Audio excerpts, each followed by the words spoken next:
example of China there. China has a very clear goal the last 15 years, which is to become energy independent. And so listen, they don't have oil. They don't have really natural gas. So, what do? They say, well, what I have to do is we need to go and generate our electricity on our own soil. And how do you do that? Well, you do that with solar and wind and some nuclear, right? And the economic benefits of that are immense because, China is the biggest importer of fossil fuels in the world, right?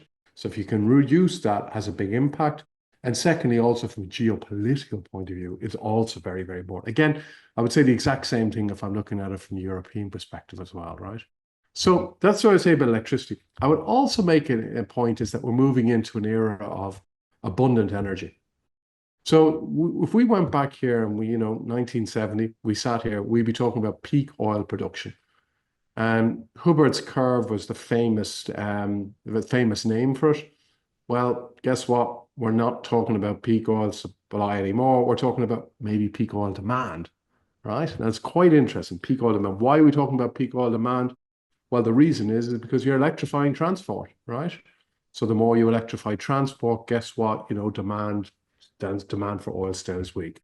So this is the first thing I say. And again, if you look across the world, what you see is OPEC reducing oil production, et cetera, et cetera. The point being, there's too much of it out there, right? The second thing I would say is gas, the exact same thing. So if you take the case of the United States, has doubled over the last 20 years gas production. So the United States is today an exporter of fossil fuels, where it used to be the biggest importer in the world, right?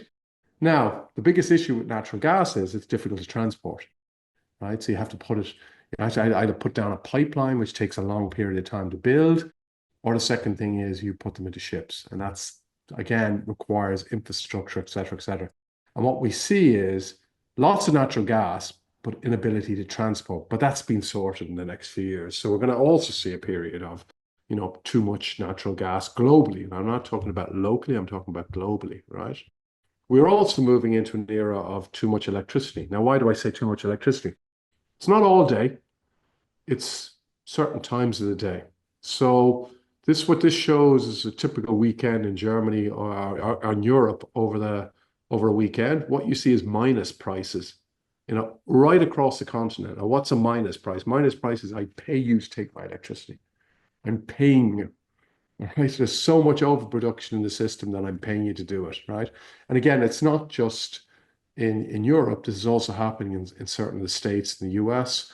And again, what it is the more intermittent renewables you build, the more that it's likely to happen, right?